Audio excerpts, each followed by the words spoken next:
पर नेक्स्ट हमारी जो डिफरेंशियल इक्वेशन है वो है होमोजीनियस इक्वेशन।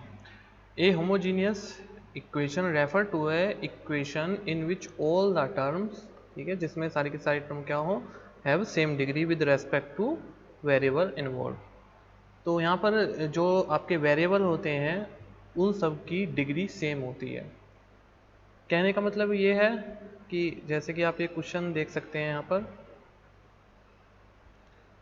इस क्वेश्चन में जो वेरिएबल हैं एक्स वाई, ठीक है, तो यहाँ पर आप वेरिएबल एक्स वाई को देख रहे हैं तो इसकी डिग्री देखिए 2 है, यहाँ पर इसकी डिग्री देखिए ये भी 2 है, और इधर देखिए डिग्री 1 तो इसकी होगी और 1 ही इसकी होगी, तो यहाँ भी 2 होगी। तो इस तरह की जो यहाँ पर इक्वेशंस होती हैं उनको ही हम बोलते हैं होमोजीनियस इक्वेशन, और इनको सॉल्व करने का एक खास तरीका होता है। तो जैसे ही हम पहचान लेते हैं कि ये एक होमोजीनियस इक्वेशन है, तो सबसे पहला काम होता है आपका, इसमें y को आप vx पुट करेंगे यहाँ पर, ये आपका पहला स्टेप है। फिर हम कर देंगे ये इक्वेशन है इसको differentiate with respect to x, क्योंकि हम यहाँ पर v को कांस्टेंट नहीं ले रहे तो v का भी यहाँ पर डिफरेंशिएशन करेंगे बाय चेन रूल। तो dy बाई डी एक्स हो जाएगा इसका, सबसे पहले हम x का करेंगे तो x का 1 हो जाएगा और v आपका ऐसे ही सेम आ जाएगा। इधर अब इस बार x का रहने देंगे, v का करेंगे, v का क्या हो जाएगा dv ओवर dx। तो आप y की जगह ये पुट कीजिए और dy बाई डी एक्स की जगह ये चीज़ें पुट कीजिए यहाँ पर इस क्वेश्चन में।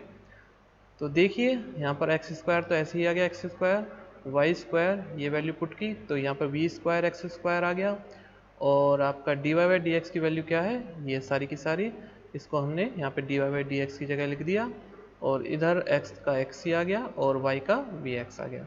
तो होगा ये, यहाँ पर आप देख सकते हो इस वाली टर्म में एक्स स्क्वायर कॉमन आ जाएगा और इसको बाहर निकाल लेंगे। इधर आप देखिए एक x ये रहा एक x ये रहा, तो एक्स स्क्वायर हो गया, तो दोनों तरफ ये कैंसिल हो जाएगा। इसके बाद इस टर्म की इसके अंदर मल्टीप्लाई कर लीजिए और फाइनली इसको सॉल्व कर लीजिए, तो ये हमारे पास इसकी सिंप्लीफाइड यहाँ पर इक्वेशन आ जाएगी।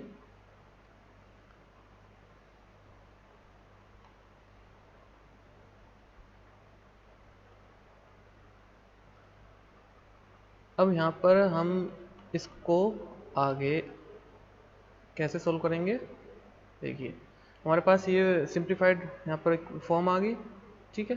तो इस v को इधर ले जाइए, हम क्या करेंगे v की सारी टर्म एक साथ कर लेंगे और जो x है उसकी सारी टर्म एक साथ कर लेंगे। तो v को इधर ले गए तो माइनस v हो गया, फिर इसका एलसीएम यहाँ पर ले करके सॉल्व किया तो ये आ गया, और फाइनली हमारे पास ये इक्वेशन आ गई, ये 1 प्लस वी स्क्वायर है नीचे। अब आप देखिए इसको हम अभी हमने इससे पहले होमोजीनियस से पहले वेरिएबल सेपरेबल पढ़ा था, तो वो फॉर्म बन चुकी है। यहाँ पर हम v वेरिएबल को एक साइड ले सकते हैं जबकि x वेरिएबल को अलग ले सकते हैं। तो वही किया हमने, v को एक साथ लिख लिया और x को एक साथ लिख लिया और इनका कर दिया हमने इंटीग्रेशन। अब यहाँ पर हम इसका तो आपको पता ही है कि ये 1/x का तो log x हो जाएगा।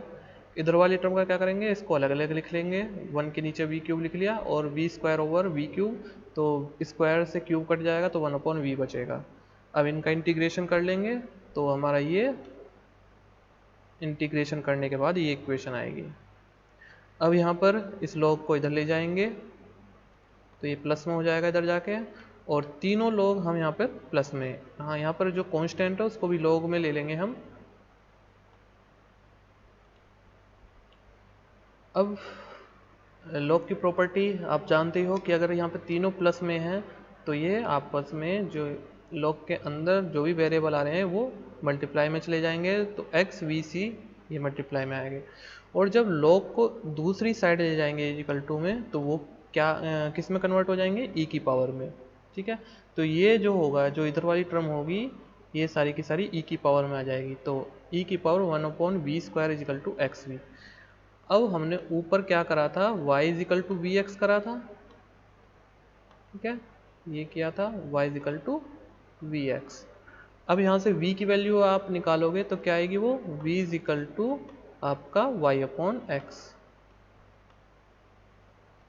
y over x। तो जहाँ भी जहाँ आपको v दिखाई दे रहा है उसको रिप्लेस कर दीजिए यहाँ पर y अपॉन एक्स से। तो आप देखोगे ये एक्स स्क्वायर है नीचे, तो फाइनली आपको ये यहाँ पर इक्वेशन मिल जाएगा और इस तरह से ये हमारा क्वेश्चन हो जाएगा सॉल्व। अब इसको देख लेते हैं नेक्स्ट क्वेश्चन। तो यहाँ पर आप देखिए ये भी आपकी होमोजीनियस है, ठीक है। कैसे पता लगाओगे कि जो जैसे डिनोमिनेटर में है या तो इसको पूरे में मल्टीप्लाई कर लीजिए, एलसीएम ले लीजिए, या फिर मैंने क्या किया है यहाँ पे जो D Y by D X का कोफिशिएंट है एक्स, इसको डिवाइड कर दिया है हर पूरी इक्वेशन में। तो ये आपका D Y by D X आ गया plus Y square upon X square. तो ये आपका क्या हो जाएगा, यहाँ पर आप देखोगे डिग्री 0 हो जाएगी और यहाँ पर भी आप 1 माइनस 1, ठीक है। तो इस तरह से ये होमोजीनियस यहाँ पर बन गया। अब वही काम करेंगे, ये तो आपको जब भी होमोजीनियस दिखेगी तो इतना काम तो आपको करना ही करना है, ठीक है। ये करा और फिर इनकी वैल्यू यहाँ पर पुट कर दिया। फाइनली सॉल्व करने के बाद हमारे पास ये इक्वेशन आ जाएगी। अगेन आप देखिए ये एक वेरिएबल सेपरेबल का केस बन गया है। तो v जो टर्म है उसको एक साइड कर लीजिए, x टर्म को एक साइड कर लीजिए। अब आप इनको कर दिए इंटीग्रेट। इंटीग्रेट करने के बाद आपके पास ये आ जाएगा, ठीक है। फिर आप क्या करोगे, v की वैल्यू पुट कर दोगे और फाइनली आपको यहाँ पर ये आंसर मिल जाएगा। ये इक्वेशन में आपकी होमोजीनियस है। कैसे, यहाँ पे x की पावर 1, y की पावर 1 और इधर आप देख रहे हो कि यहाँ पे स्क्वायर आ रहा है, ठीक है, लेकिन अंडर रूट भी आ रहा है। तो बेसिकली यहाँ पर भी पावर आपकी 1 बन जाएगी। तो होमोजीनियस है, वही काम करेंगे जो हम पहले करते आए हैं, ठीक है। सबसे पहले तो आप क्या कीजिए, यहाँ पर D Y by D X बना लीजिए क्योंकि उसकी ज़रूरत पड़ती है। तो पूरी इक्वेशन को डी एक्स से डिवाइड कर दीजिए। तो ये आपको कुछ सिंप्लीफाइड वे में आपको यहाँ पे मिल जाएगी इक्वेशन। इसके बाद वैल्यू पुट कीजिए और आपको यहाँ पर ये वैल्यू इस तरह से पुट करेंगे और लास्ट में जाके आपको जब आप इसको सॉल्व करोगे तो ये इक्वेशन मिल जाएगी। अब आप क्या करोगे, इसको आप कर दोगे इंटीग्रेट और ये आपका एक फॉर्मूला होता है किसका, log v plus under root V 1 plus V square का। तो यहाँ पर लॉग की प्रॉपर्टीज़ का यूज़ करेंगे, ये आ जाएगा। और फाइनली हम क्या करेंगे, लॉग से लॉग कैंसिल हो जाएगा और जहाँ पर भी आपको v दिखाई दे रहा है वहाँ पर आपका आ जाएगा y अपॉन एक्स। तो ये भी आपका इस तरह से सॉल्व हो जाएगा। ये क्वेश्चन थोड़ा सा स्पेशल क्वेश्चन है क्योंकि अब तक जो हम सब्सटीट्यूट करते हुए आए हैं v is equal to Y upon X होता था, वो हमारा क्या होता था, y अपॉन एक्स, ठीक है। हम क्या करते थे, y इज इक्वल टू इस x को इधर ले जाते थे तो y is equal to V X लेते थे।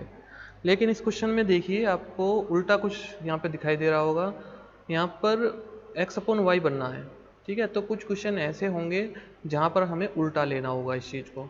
तो वो क्वेश्चन देख के हमें पता चलेगा। जैसा कि इस क्वेश्चन में हमें दिख रहा है कि हम अगर x और y को भी मानेंगे तो थोड़ा आसान पड़ जाएगा।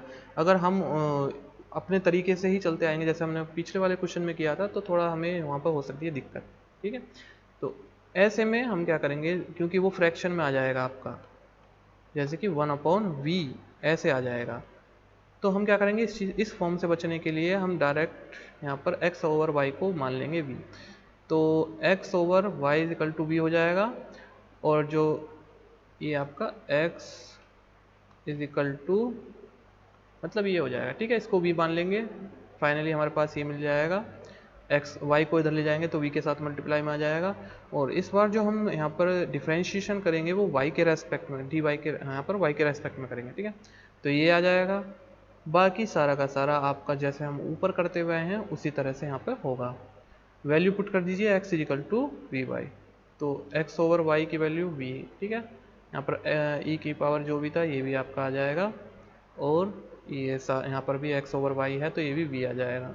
आप इस बार क्या बनाओगे, इस बार हमें चाहिए dx ओवर dy। तो पूरी इक्वेशन को आप डिवाइड करोगे dy से और जहाँ पर भी आपको dx ओवर dy दिखेगा उसकी जगह कर देंगे ये चीज़ पुट।